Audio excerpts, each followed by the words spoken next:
Bem-vindos a Filhos da Europa, o novo podcast da Rádio Observador, em parceria com o Parlamento Europeu. Nas próximas semanas vamos conversar com 5 pessoas nascidas no ano de 1986, o ano da adesão formal de Portugal à então CEE, Comunidade Económica Europeia. Vamos tentar perceber como cresceram eles num Portugal que se estava a tornar mais europeu. Para a estreia de Filhos da Europa, convidámos um dos músicos mais populares do país. Olá, Benjamin. Olá, obrigado. 1986 é uma data cheia de significado na tua vida. Não só porque foi o ano em que tu nasceste, mas porque 1986 dá também nome a um disco teu. É verdade. E foi o ano em que Portugal aderiu à então CEE. E ano da catástrofe de Chernobyl. É verdade. Um mês antes de tu teres nascido. Sim, em abril. Chernobyl foi em abril, tu nasceste em maio. Em circunstâncias normais, deduzo. Sim, até agora ainda não me cresceu um pé extra. Olha, Benjamin, obrigado por teres encontrado tempo na tua agenda. Obrigado pelo convite. Nada, andas a ensaiar, espero não estar aqui a revelar nada de extraordinário. Não, ensaiar faz parte do trabalho da música. É verdade, mas o que é que estás a aprontar? Algo especial? Não, por acaso, que isto vai passar noutra altura, não é? Tenho um concerto amanhã, portanto. Ok, então é por isso. Sim. Muito bem. E tens também um concerto agendado para fevereiro, não é? Em Lisboa. No Fevereiro. Maria Matos, é? Não. Exatamente. Sim. Dia 8 de fevereiro, isso é com o Tosé Brito. Eu e o Tosé fomos convidados para fazer parte deste ciclo que se chama Conta-me uma Canção, em que 2 escritores de canções tocam música juntos, mas mais do que tocar música juntos é falar sobre o processo de fazer música. Isso é super interessante. É. É uma coisa sobre a qual tu te sentes bem, sentes-te à vontade. Normalmente os artistas têm algum pudor de falar de si, de falar dos seus processos criativos, porque são sempre zonas sombrias da vida das pessoas. Tu Para mim estás à é vontade mais nisso, caótico. Não estou à vontade. Eu sinto muita dificuldade em articular o pensamento sobre o meu processo criativo, porque ele tende a ser caótico, contraditório e muito ambíguo. Eu fico fascinado em ver, eu ouço muitos podcasts e vejo muitos vídeos de malta a falar de processos criativos e acho fascinante como é que há muita gente que consegue de maneira tão sucinta e tão lógica a falar sobre os seus processos criativos, e muitas das coisas que eles estão a dizer são coisas que eu sinto e que são exatamente aquilo que eu também faço, mas que eu não consigo descrever daquela maneira. Como assim? Explica lá. Dá-me um exemplo de uma coisa que tenhas ouvido e que dizes, eu concordo com ele, mas... Uma coisa que, quer dizer, não é o... Ou seja, vão ver, há uma coisa que é uma TED Talk que está no YouTube do Mark Ronson, sobre sampling. E a maneira como ele... Pronto, isso é muito mais espetacular, aquilo é quase um espetáculo e ele faz aquilo de uma maneira brilhante. Mas depois a maneira como ele aborda todo o processo criativo dele e todas as coisas que ele pensa e todas as decisões que ele faz... Ele consegue argumentá-las de uma maneira que para mim é muito mais caótica, é muito mais de instinto na minha cabeça. Se calhar às vezes uma pessoa toma uma decisão e só muito retrospectivamente é que consegue perceber porque é que tomou realmente aquela decisão. Foi uma questão de instinto, não é? E tu compões muito por instinto, é isso? Eu faço muitas coisas por instinto. Obviamente que o instinto... O que é o instinto? O instinto está lá porque existe uma memória muscular qualquer de... É como tu a fazeres rádio, não é? Instintivamente, se calhar... A maneira como fazes a coisa, não estás a pensar. Há uma mecânica, não é? Associada à coisa. Exato. É como tocar guitarra, não é? Quando se salta de um lá para um ré, ninguém vai olhar para a mão e ver onde é que se colocam os dedos. Idealmente, eu às vezes olho. Tu olhas? Não, lá para ré não, mas às vezes. Muito bem. Olha, Benjamin, tens quase 40 anos. É verdade. É uma idade um pouco, enfim, fantasiada, diabolizada, não é? Ele é quarentão, vai entrar na curva descendente da vida. Eu não acredito nada disso. Eu estou a dizer que é o que dizem sobre os 40, não é? Até há aquela expressão 40 aguenta. Não conhecias essa? Não, pela tua cara. Olha, como é que tu te sentes à beirinha dos 40, Benjamin? Ainda estou a curar a chegar aos 30. Ainda estou na depressão dos 30. Já estou a chegar aos 40. Sinto-me bem, sinto-me bem. Estou... uma coisa que eu sinto é que a minha vida vai melhorando à medida que o tempo vai passando também.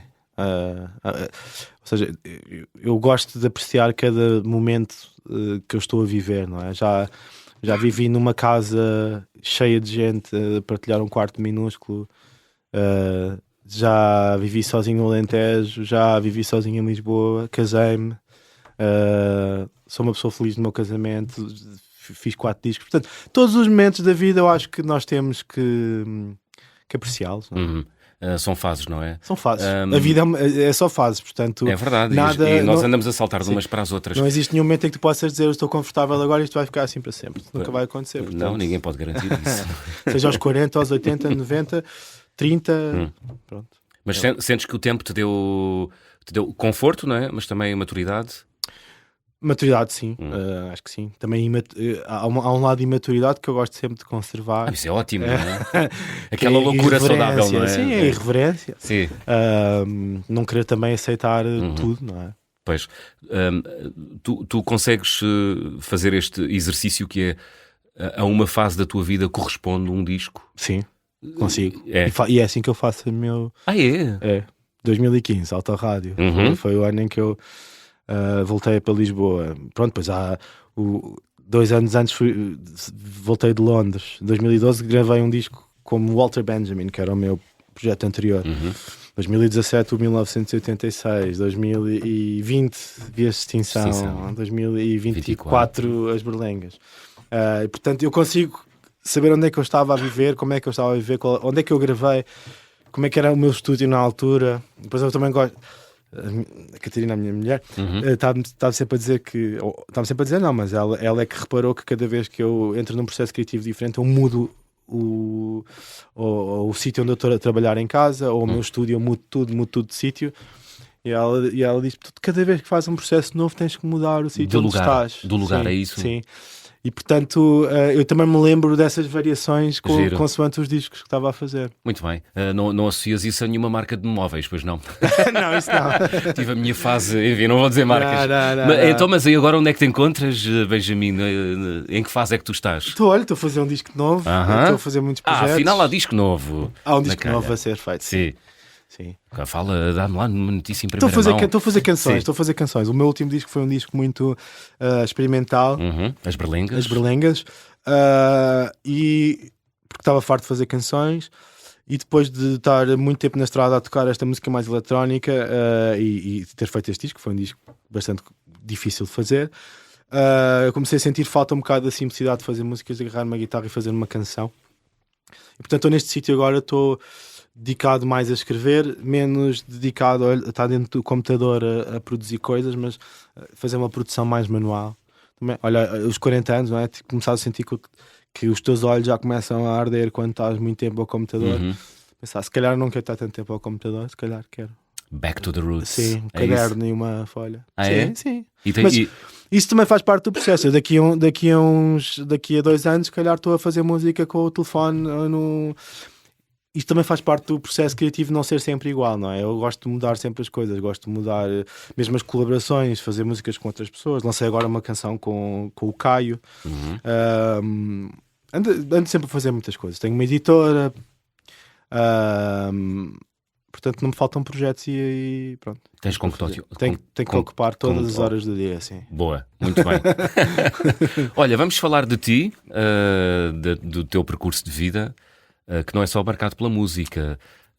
Academicamente tu és formado em antropologia, não é? Verdade. É uma coisa bizarra.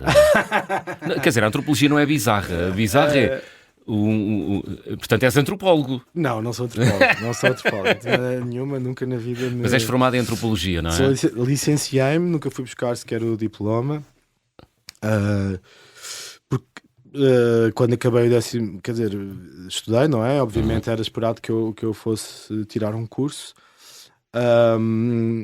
Era esperado por quem? Pela família? Sim, e por mim também, também por mim. Eu estudei música toda a minha vida, não é? Desde os 6 anos que estou a estudar música. E havia uma parte de mim que não queria ficar só preso naquilo que é música. Eu acho que é muito importante. Para quem escreve canções, então, obviamente eu podia ter tentado ir para uma escola superior de música, ou se me tivesse dedicado mais à parte mais técnica, ou de dominar um instrumento de tal maneira de querer ser um executante ou um intérprete.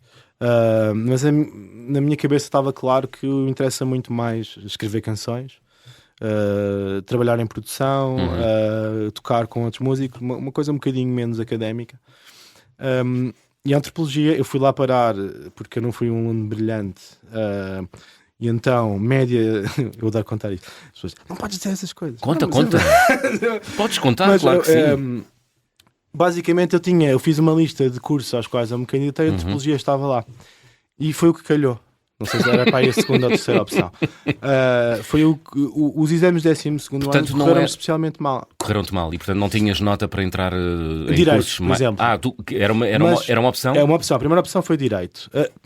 Eu houve várias mudanças na minha vida. O meu pai é engenheiro e eu comecei a programar computadores em Basic, com 10 anos. E o meu pai ficou maluco, o meu pai programava algumas coisas no trabalho dele. Então Basic ainda no DOS, MS-DOS. Em DOS, sim, MS-DOS. Depois Visual Basic em DOS também ainda. Ok, e o meu pai ficou fascinado e ofereceu-me o livro que ele tinha de Basic, com código, para aprender código. E eu achava que queria ser engenheiro, mais na área de eletrotécnica. Eu desmontava os meus brinquedos todos, fazia coisas com circuitos e lâmpadas. E fazia... Portanto, há um lado geek. Sem dúvida um lado geek gigante. Eu gosto de bricolagem e isso passou-me o meu pai diretamente, esse tipo de coisas. Ok, espera, deixa-me abrir um parênteses. Quando dizes eu gosto de bricolagem, é porque tu montas depois os teus sintetizadores e faz aquilo tudo, ou um dia destes vamos-te apanhar em casa em cima de um escadote agarrado a um berbequim a fazer coisas? Sim, já fiz isso. O meu estúdio em casa, o submarino, era uma cave que estava num estado lastimável e fiz o isolamento todo, passei a eletricidade toda. Tu sozinho? Sozinho, às vezes tinha ajuda que era para conseguir pôr as placas na parede, não é? Obviamente tive ajuda, mas berbequim na mão, furar, tirar as medidas todas. Eu acho graça a esse tipo de coisas. Okay. Não é que tenha muito jeito, atenção. Eu acho que não. Eu tenho amigos meus que têm mesmo muito jeito e que fazem as coisas perfeitinhas e eu não tenho muito jeito, mas eu gosto de fazer e obviamente eu andei sempre desde muito novo que comecei a ser geek de som. O primeiro gravador multipistas que eu tive, que implorei aos meus pais para me comprarem uma vez que fomos a Andorra, eu tinha pai há 12 anos. E eu já tinha visto nas revistas. A primeira revista de gravação que eu comprei foi em 1997. Okay. Eram o quê? 4 pistas? Eram 4 pistas em cassete. Incrível. Era cassete, não era bobine. Era uma cassete já. Okay. Sim, porque eu apanhei a transição. Sim. Nós somos aquela geração que apanhou a transição do analógico para o digital, não é? Okay.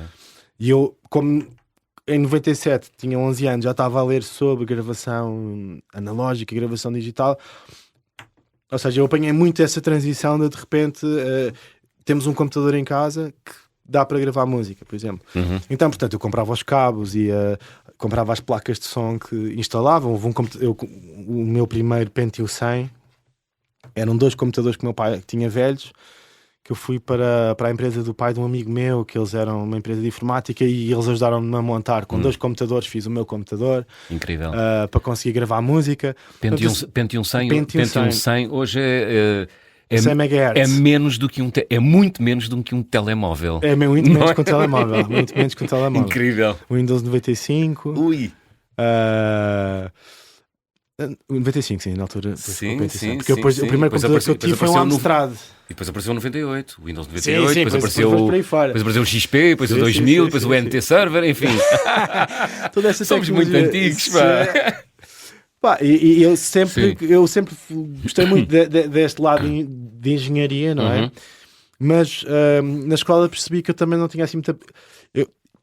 Eu era obcecado por música durante todo o tempo que estive na escola. Mas escuta ou produção? A tocar. Tinha uma banda. Okay. Fui muito precoce a começar a tocar com amigos meus. Nós fizemos uma banda na escola. Tu cresceste onde, Benjamin? Cresci em Lisboa. Em Lisboa. Sim. Tive a sorte de andar numa escola que era uma escola que, apesar de saberem que eu não era o aluno mais empenhado academicamente, eles valorizaram muito o facto de eu ser tão empenhado a fazer música. Ok. Não desistiram de ti enquanto pessoa? Não. Isso foi muito... Isso foi muito... Isso é bom. E estamos a falar de uma escola privada que é conhecida por ser bastante rígida. Sim. E ao mesmo tempo que sofria um bocado pelo facto de... eu nas aulas eu lia revistas de música. Os pais passavam-se comigo. Meu pai recebia cartas em casa a dizer que eu não fazia os trabalhos de casa. Sim. E depois dava... Coitado, acho que sofreram um bocadinho comigo. Ao mesmo tempo, eu sempre tive uma estratégia... Ia pagar. Ia fazer um grande... E atenção, fazer um grande sacrifício. Ok. Mas ao mesmo tempo, a minha estratégia na vida sempre foi nunca falhar também, ou seja, nunca chumei de ano, estive sempre ali a cumprir os mínimos. A safar-me. Em algumas disciplinas Ok. eu safava-me bem, noutras disciplinas era mais fraco. E depois percebi que com a matemática aquilo não era um caso de amor. E portanto eu percebi que a engenharia não iria dar, não é? Depois também comecei a perceber. Foi assim que então que foste parar à antropologia. Fui para a antropologia. Virando as costas à matemática e... Sim. Mas também não muito convictamente, pelo que estás a dizer, porque querias... Olha, foi a melhor coisa que me aconteceu, eu ir parar à antropologia. Porque se eu tivesse entrado em direito, e isto é muito honesto, eu ia só ficar muito frustrado. Porque eu acho que era um curso... exige, tens de decorar muita coisa, exige estudo... que eu acho que não estava sequer disponível para... O que é que ia acontecer? Ou eu desistia da música, então dedicava-me realmente àquilo que eu acho que não ia ser uma hipótese, ou então aquilo ia criar um sentimento de permanente insatisfação e tensão, e mesmo com a família, que não, ou estás na faculdade e estás a chumbar, então, obviamente a antropologia é um curso que não tem o mesmo tipo de eu não quero ser mal interpretado, é preciso estudar para fazer antropologia. Sim. Obviamente, mas não acho que não é o mesmo. Mas não exige o mesmo compromisso. Exato, eu acho que o compromisso é um bocadinho mais maior, doce. não é? Acho que as pessoas podem reconhecer isso, direito, não é? É como um curso de medicina, não é? Não vou comparar aquilo que eu tive que estudar para o curso, e é mesmo aquilo que tu te podes chafar, não é? Porque a responsabilidade, pelo menos na minha ótica, se eu estivesse a estudar medicina ou direito, quer dizer, tens a responsabilidade a vida das pessoas na mão, não é? A liberdade das pessoas na mão, aconselhar as pessoas juridicamente. Em antropologia sabia que não queria ser antropólogo, portanto o meu passeio foi mais informal. Ao mesmo tempo, aquilo que eu aprendi lá foi fascinante. E eu não estava no curso de antropologia. Sim, eu não estava preparado para mudar tanto a minha maneira de ver o mundo. Partilha, o que é que mudaste? Tudo. Mas foi o quê? Foi o curso ou foi a instituição, a universidade? Não, foi tudo. Obviamente a universidade eu acho que é muito importante. De repente tive uma vida académica muito interessante. Foi muito noturna? Também, noturna e diurna. Mas é um mundo novo, não é? Cais num sítio, tens 18 anos e de repente convives com pessoas que têm 22, 23, 25, novos. 26, não é? Sim. Professores com outra atitude. E na altura eu apanhei ali o pré-Bolonha. Na FCSH, eu tive muita sorte que hoje vou à FCSH e a FCSH é a Universidade Nova de Lisboa, ali na Avenida de Berna. Era muito agitada essa faculdade, não era? Muito agitada, era muito divertida, era muito irreverente. Tenho saudade. Já não? Eu não sei, eu acho que uma das coisas que me faz um bocado de pena em relação àquilo que eu vivi na universidade por exemplo, eu agora ando no metro e vejo grupos de jovens amarrados uns aos outros, vou ao estádio universitário de grupos de jovens amarrados uns aos outros, aos berros. As praxes. E na FCSH só havia um curso com praxe, e havia uma coisa que era o MATA, não sei se te lembras, que era o Movimento Antitradição Académica, que era muito forte na FCSH. Portanto a nossa praxe foi uma folha colada na sala de aula, que os alunos mais velhos fizeram assim: jantar karaoke na marisqueira chinesa, inscreve-te. Inscrevemos-nos. E era jantar e cantar músicas, ou seja, ia um belo ritual iniciático. Foi perfeito, ficámos todos a conhecer e foi espetacular. E nós teve que perder o respeito pelos outros. E ser humilhado e andar a fazer figuras. E assusta-me, não diz? Não, continua. Não, assusta-me a ideia de ser um carneirinho, é isso? Sim, a ideia de perder a irreverência, de perpetuar estes ciclos de... Estes ciclos de bullying, não é? Que é um bocado... Porquê é preciso fazer isso? Para ter o respeito das pessoas. Porquê é que nós temos que passar por estes rituais de iniciação? Muito bem. Já contaste um pouco da tua infância, da tua juventude, da tua entrada na faculdade para o curso de Antropologia. Benjamin, o que é que te motiva enquanto músico para escrever canções? O mundo. E isso na antropologia foi muito importante. Perceber, olhar para o mundo de outra maneira, perceber como é que as pessoas vivem, perceber como é que uma sociedade nasce, perceber como é que o ser humano existe, perceber um bocadinho de economia. Ou seja, a antropologia tem uma coisa muito engraçada, que é a antropologia fala de toda a atividade humana, fala de tudo, fala desde a economia, fala de modos de vida, fala de cultura, fala de lei, fala de música, de arte, fala de muitas coisas. E deu-te uma grelha nova para interpretar o mundo. 100%. Foi? Sim. Consegues materializar isso? O Benjamin no secundário pensava de que maneira? E o Benjamin pós-antropologia? Isso eu posso todos os anos. Eu penso isso sobre o que eu pensava no ano passado e o tipo de coisas que eu achava quando era mais novo e que depois hoje acho diferente. Isso faz parte também do tempo a passar e das coisas que aprendemos e mudamos de opinião. Não sei, acho que não é tanto a questão, é mesmo uma maneira... descodificação do mundo, uma maneira de descodificar o mundo, uma maneira de perceber como é que perceber que há coisas que são universais, perceber que há coisas que não são universais, perceber que mesmo agora estamos a viver o fim do relativismo cultural, não é? que foi algo que estudei no curso. Mesmo olhando agora para os desafios que o mundo tem e perceber coisas que eu aprendi sobre a sociedade e sobre o ser humano, e começares a ver a história a repetir-se e começares, sei lá, eu acho que é só uma maneira de interpretação. Como é outra qualquer. O que é que te assusta mais hoje, Benjamin, olhar para o mundo? A guerra. O que é que me assusta mais é... Mas guerra sempre houve guerra, não é? Sempre houve a guerra da Ucrânia, a guerra aqui às portas da Europa, a possibilidade de nós podermos estar envolvidos numa guerra. Também, obviamente, isso assusta muito. Assusta-me muito. Nós vivemos agora indo ao tema, não é? Desta conversa, do pressuposto da Europa, não é? A ideia dos 40 anos da adesão. O pretexto. Mas o pretexto é importante porque, tal como eu disse que apanhei a transição do analógico para o digital, também apanhei, quer dizer, já nasci num contexto em que nós fazíamos parte da Europa, mas o meu contexto familiar, por exemplo, o meu pai veio de Angola em 74, 75. Ou seja, isso é um contexto. Eu apanhei, tenho muito aquela visão da malta dos retornados, apesar do meu pai dizer que não é retornado. Apanhei esse contexto. Depois apanhei o contexto da minha mãe, que vem do norte, a família vem para Lisboa. Então encontramos-se em Lisboa e eu e o meu irmão e os meus primos somos os primeiros a nascer em Lisboa.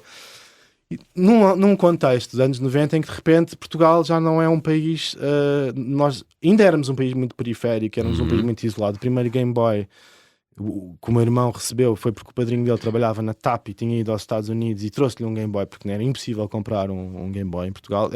O grau de isolamento em relação àquilo que se consumia. Eu lembro-me disso, da televisão, dos programas, da música que se consumia. Obviamente ouvia-se música estrangeira, mas o acesso que nós temos hoje em dia e o acesso que fomos ganhando também com a internet. O mundo mudou muito nos anos 90. O mundo mudou muito, mas... Na tua infância e juventude. Mas a minha infância e juventude, toda a ideia, tanto tecnológica, tecnológica é muito importante, como política, no caso da União Europeia, era que o futuro ia ser muito melhor. Era que nós nos íamos aceitar muito mais uns aos outros. Era que nós estávamos a construir uma sociedade mais aberta. E agora íamos... O que é que começou a acontecer? Íamos ter uma moeda única, não é? Passámos a ter uma moeda única. Sem fronteiras. Exatamente, a parte das fronteiras é muito importante. Eu fui para a Inglaterra estudar num contexto, já é histórico. Eu olho para mim, há 10 anos, é histórico. Eu estudei no Reino Unido quando o Reino Unido fazia parte da União Europeia. E para mim é completamente anacrónico não fazer parte da União Europeia. Portanto, eu olho para o mundo, quando eu começo a ver... Tu viveste em Londres entre 2009 e 2013. Exatamente. 9-13. E na altura, desculpa, na altura já se falava. Não, o que se falava, possibilidade de sair. O que se falava foi um bocado o que começou a aparecer aqui muitos anos depois, agora com os novos fenómenos populistas. É que de repente começavas vias um programa na BBC, por exemplo, um debate sobre a imigração, e de repente já havia lá um do painel, já tinha um discurso que já era muito inflamado e muito... Pronto. E depois, para mim, o que foi chocante foi perceber que as campanhas, muitas delas, por exemplo, a campanha do Brexit, toda a gente sabe que foi feita com muitas mentiras. E o Boris Johnson tinha cartazes que eram factualmente errados. E isso funcionou para uma promessa do primeiro-ministro David Cameron, não é? Que ia referendar o Brexit se ganhasse as eleições, não é? E a partir daí conseguiram realmente, fez essa proeza de conseguir que, apesar de hoje em dia, eu vou muitas vezes ao Reino Unido e sinto que há muito arrependimento, muita gente do Brexit. O Brexit trouxe imensos problemas ao Reino Unido. Mas o maior problema é que o que eu sinto é que nós estamos agora a regredir para a era imperial, nacionalista, não é? Os nacionalismos a ressurgir, os impérios a ressurgir. Isto na Rússia é muito assustador. Aquilo que acontece na Palestina também é muito assustador, porque é um processo que não acaba, uma colonização que já está cada vez, agora o West Bank, não é? Também já está, não existe respeito, não existe respeito pela lei internacional, não existe respeito pela lei internacional no que ou seja, hoje em dia parece que não há lei. Temos presidentes de países poderosos que dizem coisas que eu acho que são completamente inaceitáveis. As pessoas acham que é normal. Por exemplo, basta ver agora o post que o Trump fez sobre a morte daquele realizador, o Jim Reiner, como é que ele chama? Sim. O post dele, um post de um presidente da República, alguém que gosta de um presidente de um país, não é? Um país, quer dizer, um país congratular-se. E ele não se congratulou, ele diz que ele diz uma coisa que é mais grave: ele morreu porque ele era anti-Trump e então despertava loucura nas pessoas e as pessoas ficaram malucas e alguém o matou. Quando ele foi provavelmente morto pelo filho, que é o que... nós estamos a viver num reality show e mesmo no outro dia eu não consegui ver nenhum debate das eleições, das presidenciais, das portuguesas. Tentei ver um e ao fim de 3 minutos eu tive que parar. Porquê? Porque eu acho que, imagina, há pessoas que dão notas positivas a discursos que tu hoje em dia metes obviamente que a demagogia sempre houve na política e isso faz parte, mas tu metes uma pessoa que está sempre aos berros, que está a chamar a outra candidata de atriz, por exemplo, e que só para e depois consegue no final, eu vejo painel de jornalistas e dá-lhe uma nota positiva porque ele foi eficaz. Sim, mas isso não é eficaz. Não é? Muitas vezes é esse o critério utilizado, porque ele falou para o seu eleitorado. Pronto, mas então nós não. O que é que estamos a falar então? O que é que estamos a discutir então? E para mim isso assusta-me. Isso assusta-me muito. Assusta muito. Eu acho que as pessoas. Sempre houve esquerda e direita e sempre houve pessoas mais assim, mais assado. E eu acho que vai sempre haver. E acho que nós temos sempre que nos respeitar uns aos outros e por isso é que há democracia e nós votamos mais à esquerda, mais à direita. Pronto, está tudo bem. Mas quando agora o discurso é um discurso muito destrutivo da própria, um discurso dos 50 anos, como se os 50 anos, nós nos últimos 50 anos da democracia, pronto, e agora vamos só dos 40 na União Europeia. Eu lembro-me como é que era Portugal há 35 anos. Eu lembro do que é que o meu pai passou quando veio de Angola. Foi um processo histórico, a descolonização foi um processo histórico que aconteceu e isso era inevitável. Eu percebo mesmo que haja muito. Tu fazes parte dos que acham que estamos infinitamente melhor. Eu acho que estamos infinitamente melhor e quem diz que não estamos, ainda ontem eu estava a ter uma conversa. Mas diz. Teve uma conversa com um amigo do meu pai e eu estava a dizer que agora é só crimes e assassinatos e que em Portugal. E eu disse, isso não é verdade, tu não. Ias no bairro, eu saía ao bairro Alto antigamente e era assaltado e eu fui assaltado no caminho de casa em Telheiras. Dezenas de vezes as pessoas que dizem isso estão a mentir, não se lembram, sempre houve crime em Portugal.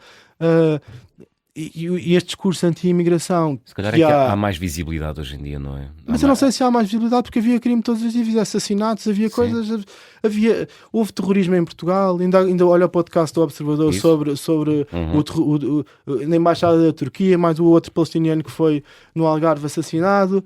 Houve montes de coisas e sempre houve em Portugal. Assassinaram um chefe de Estado em 1908 no Terreiro do Paço. Quer dizer, nós temos memória curta, não é? Muito, muito curta e também gostamos sempre de olhar para o passado em tons cor-de-rosa, não é? Sim, e assim, não vamos dizer está tudo perfeito. Não está tudo perfeito. Nós temos imensos imensos desafios e há muitos problemas em Portugal. Só que o que eu não vejo é no discurso político e muito menos nas soluções milagrosas, é nenhum caminho para uma coisa construtiva. Nós estamos agora numa maré destrutiva, Sim. que vem internacionalmente assim, não é? Isso está a funcionar muito para o Trump, em que ele queima tudo, em que os tribunais, pões em causa todas as instituições, pões em causa o Estado, os tribunais, pões em causa a independência dos órgãos de soberania. E a partir do momento em que isso acontece, nós estamos a entrar num caminho muito perigoso. Muito perigoso. Tu falavas dos 50 anos e do discurso em torno da diabolização dos 50 anos da democracia. Sim, basta olhar para os indicadores. Sim, a minha pergunta é, se esse discurso existe, é porque há quem esteja disponível para o receber, ou não? Eu acho que há muitas pessoas pouco disponíveis para o contrariar. E há muito poucas pessoas disponíveis. Cada vez que alguém me diz isso, eu digo, olha, que isso não é verdade. Ou então vamos discutir o que é que aconteceu, ou vamos discutir o que é que era o país, o que é que era olha, uma coisa de antropologia muito engraçada, o Ricos e Pobres no Alentejo, do Cotileiro. Sim, José Cotileiro, o irmão do escultor João Cotileiro. Exatamente. É um livro que é uma monografia que as pessoas podem ler sobre como é que era o Alentejo há 60 anos atrás. E basta perceber qual era o grau de pobreza. E é um grau de pobreza que hoje em dia tem marcas muito grandes na dinâmica económica dos sítios. Hoje em dia está a mudar um bocado, mas no isolamento. E obviamente que há aqui uma coisa muito importante, que é que da mesma forma como não existe ninguém que esteja a defender ou que se empenhe a defender realmente 50 anos de um legado que tem muita coisa boa e tem muita coisa má, é a nossa vida, é o país. Isto não é um regime, isto é um país. É um país. O que é corrupção? A corrupção não é um partido ou A ou B. Não, é o país. É a forma como a economia funciona. Mas tu achas que Portugal é um país corrupto? Acho que é um país que tem muita corrupção, como todos os países têm corrupção. Acho que o problema de Portugal... Mas corrupção, Benjamin, a corrupção que tu identificas é corrupção material ou moral? Eu não sou conhecedor, ou seja, eu teria que ter dados estatísticos sobre corrupção económica em Portugal. Nós ouvimos falar de muitos casos e é um facto, e isso aí é inegável, e aí está... que um dos grandes problemas dos últimos 50 anos foi que não conseguimos ter um sistema de justiça que fosse eficaz o suficiente para, ao fim de quantos anos é que o Sócrates foi preso em 2015, não foi, pai? Como é que nós ainda estamos a debater que o advogado se despediu? Pois. E acho que as pessoas ficam desesperadas com essa resposta. Claro. Tal como eu acho que as pessoas ficam... E descontentes, não é? Sim, isto cria todo o tipo de ideias, que é porque é que eu estou a trabalhar e a descontar, e há aqui pessoas que estão a beneficiar disto e não lhes acontece nada. A ideia de que o crime compensa. E nós realmente temos que combater a ideia de que o crime compensa. Como? Sendo mais... Não sei, isso faz mais parte... eficaz na luta contra o crime, não é? Se calhar passa por aí. Ou pela, não sei, eficácia dos tribunais, eu acho que tem muito a ver com a lentidão da justiça e da maneira como os advogados conseguem ir protelando os processos se houver dinheiro para que isso aconteça, não é? Boa. Então posso deduzir, há uma música do teu próximo álbum que se vai chamar Justiça. Justiça. Não. uma balada justiceira. Não. Olha, mas enfim, agora aqui num tom mais negativo nos últimos minutos da nossa conversa, mas também há coisas boas neste país, ou não? Eu acho que há coisas excelentes neste... Não, eu acho o que é que tu mais gostas de Portugal, Benjamin? O que é que eu mais gosto de Portugal é das pessoas. Gosto de Portugal, eu antes sentia que Portugal era um país muito aberto e nós gostávamos muito de receber pessoas, e hoje em dia isso mudou também porque não é, falamos de imigração, também turismo, não é? Acho que as pessoas se sentem um bocado expulsas das cidades e portanto aí também começamos a ficar um bocado incomodados com o outro. Muitas vezes, e tenho pena que isso esteja nesse ponto, mas eu gosto muito das pessoas em Portugal. Eu passo a vida de norte a sul do país a tocar em todo lado e é engraçado, eu acho que os músicos são das pessoas que mais conhecem o país, porque os músicos, eu conheço todos os distritos de Portugal. Todos, já toquei em todos, onde há um palco, em qualquer região de Portugal, em qualquer sítio, eu já toquei. Qual foi o sítio mais pequenino onde já tocaste? Toquei na aldeia da Pedralva. Pedralva, isso é... Algarve. Algarve, isso é onde? É ao pé de Lagos. Ok, ali para o pé de Ben Safrim, por aí. Não sei, bem assim, não sei. Monchi? Não, É tipo, epá, Não é Monchi, é muito não é- perto de Lagos. É muito, Ok. de Lagos, não, desculpa, eu não disse, Não. ele disse Lagos, é Sagres que eu queria dizer. Sagres. A Pedralva é perto Ok, de Sagres. ok. Ao pé de Lagos eu Uhum. também toquei numa, como é que se chama? Agora esqueci. É o Barão de São João, que é uma aldeia assim ao pé de Lagos que tem muitos hippies alemães que foram para lá nos anos 70, então assim um sítio hippie. É uma aldeia portuguesa Sim. que tem a cena, o café central, e tu entras no café e está o póster do Benfica e estão lá os senhores a beber as minis às 10 da manhã, mas depois tens assim uns grafites marados psicadélicos lá também. Isso Ok. é engraçado. Boa. Mas em que contexto é que se deu esse concerto nesse sítio pequenino? Uma tour que nós fizemos em 2015, uma primeira álbum auto-rádio, em que nós nos metemos numa carrinha e percorremos o país todo. E Portugal é um país lindo. Portugal é um país que tem pessoas maravilhosas. Portugal é um país que tem pessoas. Eu acho que os portugueses são muito trabalhadores, ao contrário do que se diz. Eu vejo muitas pessoas com espírito de iniciativa. Também sinto uma coisa. Portugal, e isso também se calhar ajuda a explicar os fenómenos populistas que temos hoje em dia e que o facto de eles serem tão eficazes, é que também as pessoas que fazem parte, as pessoas que tiveram responsabilidades governativas e que também têm a responsabilidade, nomeadamente se tiveres uma maioria absoluta, de não a deixar cair por uma questão completamente idiota, é não falhares às pessoas também, é o interior continua esquecido. Pois. O interior de Portugal continua esquecido e as pessoas sentem-se abandonadas e, portanto, as pessoas vão ter, se votam sempre nos mesmos e a coisa não funciona, então vou votar neste que tem aqui uma solução mágica para os meus problemas, que obviamente que não tem. Esse é o problema, porque depois vais barrar numa questão que é um orçamento, vais barrar no que é que realmente as pessoas querem. A realidade é dura, não é? Sim. Às vezes. Mas também que é temos. espetacular. Pois Mas, é. mas imagina, nós temos agora pleno emprego em Portugal neste É verdade. momento. Nós tivemos saldo orçamental positivo, ou seja, que as pessoas dizem, mas eu não consigo pagar a renda da minha casa. Claro. Pronto, então se calhar é preciso políticas um bocadinho mais que vão de encontro às necessidades das pessoas, não sei. Mas eu olho para Portugal com muita esperança. Muito bem, é um bom tom para terminar esta nossa conversa. Olha, eu tenho a certeza absoluta que vou voltar a ver-te aqui na Rádio Observador. Há pá aí umas coisas, é melhor não dizermos nada, não é? Verdade. Não vamos dizer nada, Benjamin, foi um gosto. Obrigado, eu que te agradeço. Muito obrigado e pronto, que venha de lá esse de disco novo. Já tem músicas? Já tem música. Já. Quantas são? Não sei ainda. Dá-me lá uma notícia, vá lá. Vão ser para aí 8 músicas. Vai ser curto e bom. ou essencial. Espero que seja bom. Será seguramente. Uma vez mais, obrigado. Obrigado, João. Até à próxima. Este foi o primeiro Filhos da Europa, o novo podcast da Rádio Observador em parceria com o Parlamento Europeu. Nas próximas semanas vamos continuar a ouvir portugueses nascidos no ano de 1986, o ano da adesão de Portugal à então CE.